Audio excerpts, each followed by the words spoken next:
use a financial model? So we're just going to start with a little bit of the theoretical, then we'll get to the good example, which is the more interesting part here. It helps you better deliver your programs, your services, your products that are needed in your market. It can help you say, okay, we have 27 programs going on, for example, but we really need to focus in as we think about these 3 or 4. From a financial perspective, they're our biggest economic drivers, so it can help you do that. It can engage other folks. Like you said, not everyone's a finance person, so models are a way that you can engage people in a more meaningful conversation, often using some charts and graphs and data visualization to help people who don't like looking at an income statement or a balance sheet. And then lastly, I think this is important, if you don't tell your financial story, someone else is going to. So if you don't have a model or some sort of tool that helps you say, when this might happen, here's how it will impact us, other people are going to write that story for you. So it's important to get ahead of this. Okay, a few things we want to think about when we talk about financial modeling. So number 1, who's your audience? Who are you building this model for? Is it to be used by your membership department? And if so, what stuff do they care about? They probably care about number of members, maybe more than they care about the revenue. They might care about member engagement, and how does this model help track that? So models don't have to be only dollar signs. We see a lot of models, or good ones, I think, have a lot of operational data in them as well.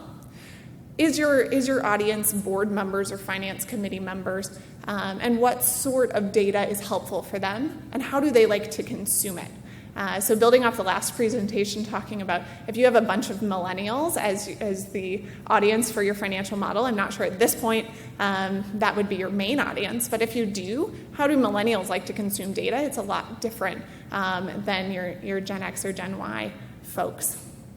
The other people who might use your financial model, a beneficiary from your organization, a key partner, watchdog groups sometimes will look at financial models if these are things you make available publicly. Most often we see financial models are internal tools, but sometimes it might be something that you would put out on your website, say, for folks to see. What is a financial model? It is some things, it's not others. It's a tool that animates the key drivers. So we're boiling your whole organization down into what things matter most, generally from a financial perspective, but you could look at others as well. So it's boiling it down to say, what are the key drivers of our organization? It's only as good as the people and process wrapped around it. We talk about this a lot at CLA in terms of even when we do a project like this, who's on the team? You need a really strong modeler, someone who can build cool stuff in Excel or whatever tool. You also need people who can facilitate the process.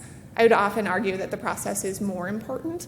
And as we get to some of those quotes from this organization we did this with, what to me was most enlightening is a lot of their quotes, a lot of their feedback was really about getting people in the organization speaking the same language when it came to financial performance.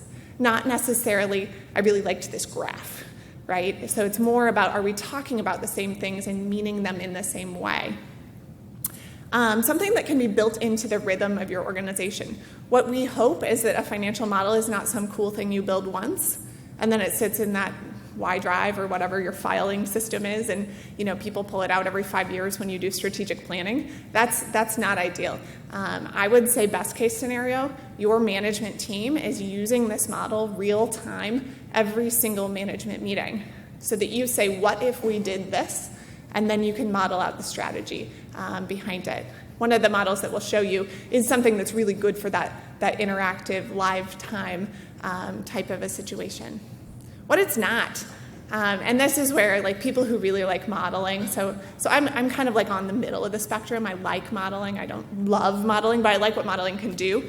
Sometimes people who love modeling think it's an excuse to say, look how complicated we are. Look how complex everything at this organization is. That's kind of the opposite of what you want to do. You want this thing to be really user-friendly, which means boiling it down again to the biggest things that matter and not necessarily going into every single detail.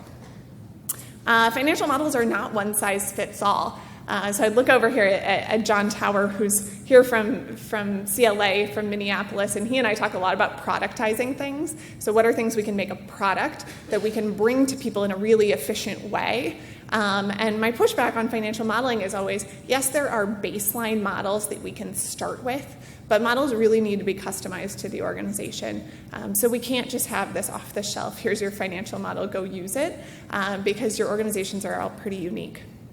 And then lastly, it's not an answer to a question. So I would really recommend that you not build a financial model to say, okay, what is the size of our budget going to be 5 years from now? Or what is our net income going to be next year? It's not a budget, and it shouldn't answer one question. It should allow you to play out a number of different scenarios and see what the possible impact is.